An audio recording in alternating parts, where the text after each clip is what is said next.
Well, it was Samuel Lucas, a United correspondent for the Manchester Evening News, that really sparked it off before even the president of La Liga came out yesterday and hinted on Barcelona not being able to sign any player if at all they don't get in 178 million pounds. Many correspondents of Manchester United have really gone ahead to start to give us the news coming in from the board of Manchester United as what they think their priority signings are really going to be. Smash the like button, comment and share. If at all you're watching us for the very first time, endeavor to subscribe to this channel so as not to miss out on stories that we do upload in here on a daily. Rokan David is my name. Now, yesterday, a very huge boost of Frenkie De Jong to Manchester United was reached after the president of La Liga confirmed to the world that Barcelona are not supposed to sign any player, not until they sell players worth 178 million pounds. And of every sale they make, they are only supposed to spend 40%. Meaning that if they make a sale of 178 million pounds, they're supposed to spend only 71 million pounds. And at the look of things, who is the most valuable player at Barcelona right now that they can get huge money out of? I think it's Frenkie De Jong. Pedri is good, but they cannot let Pedri go. Gavi, they cannot let him go. I think two players I'm thinking about. That is Frenkie De Jong. There is Ansu Fati. There is Lenglet at Spurs. They can get some good man out of him. There is also Eric Garcia. I think they can also sell Eric Garcia. So I think they can come up with those four players, and I think every player can raise a minimum of like 50 million pounds.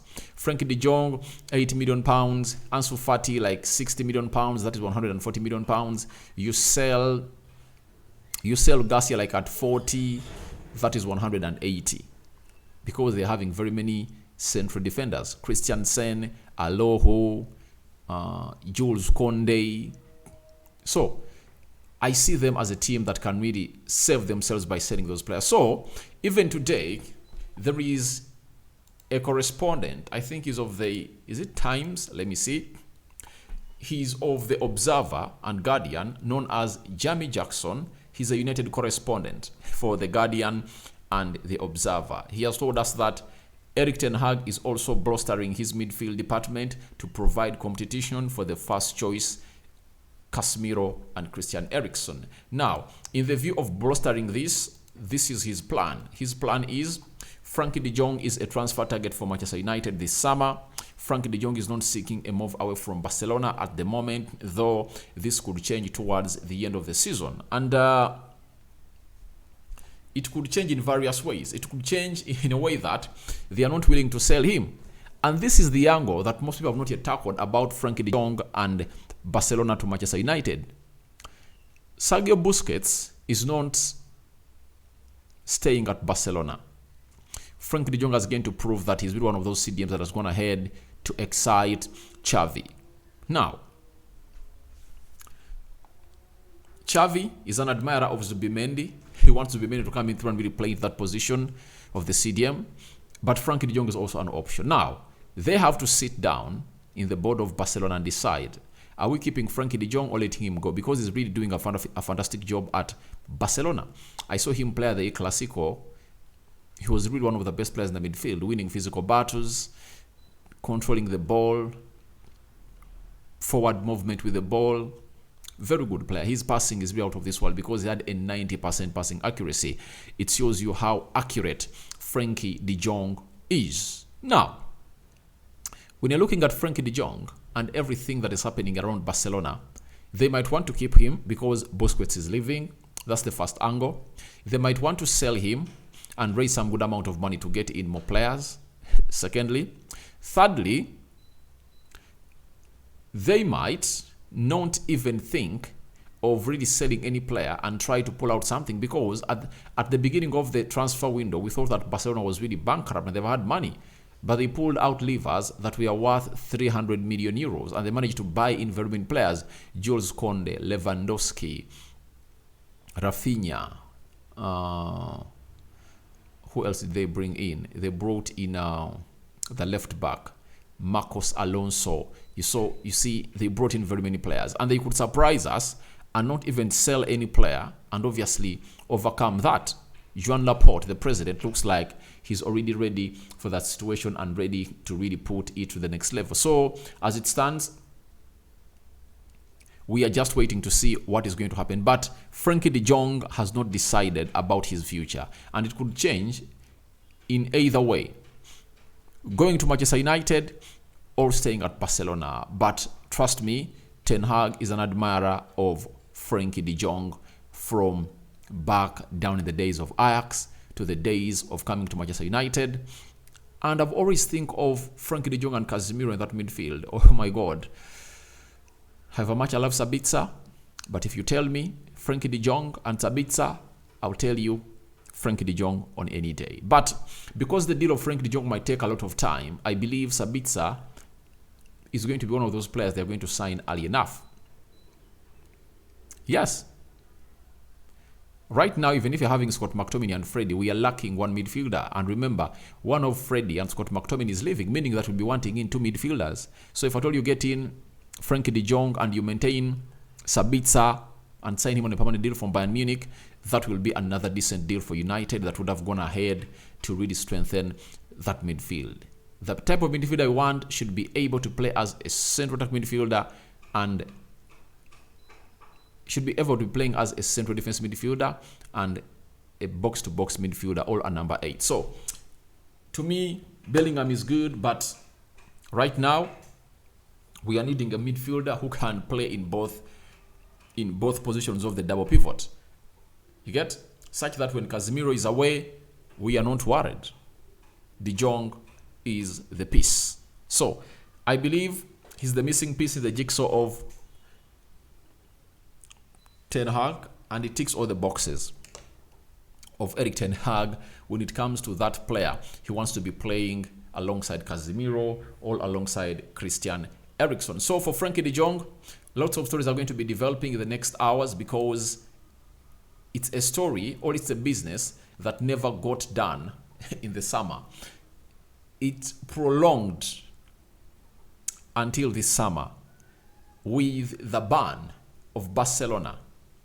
Obviously, it shows you that business is still available to go ahead and be done. So I think it will be sublime business. It will be really sublime if at all we get in a player like him. And I believe in a player like him coming in at Manchester United to go ahead and really thrive at the club, because he's one of those people that we need.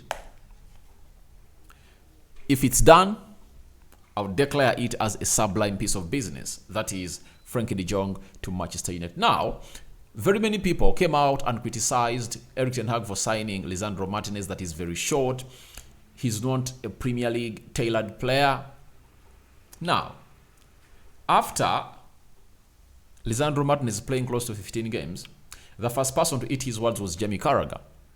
Now, the other one is Grammy Souness. He has said the following as a sign of eating his words.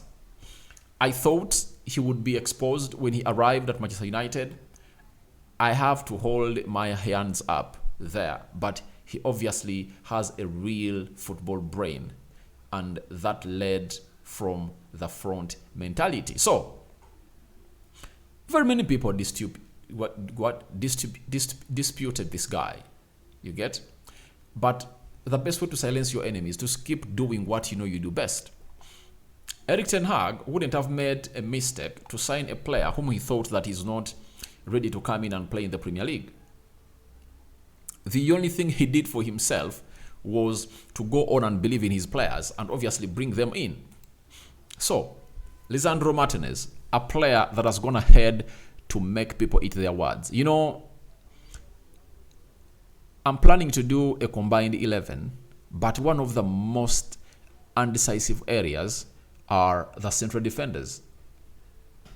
The central defense of Manchester United and that of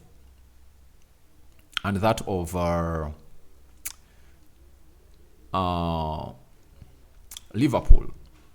So much undecided on Virgil van Dijk and Lisandro Martinez, but for Rafael Varane, I've already put him in. So it shows you how good Lisandro Martinez is.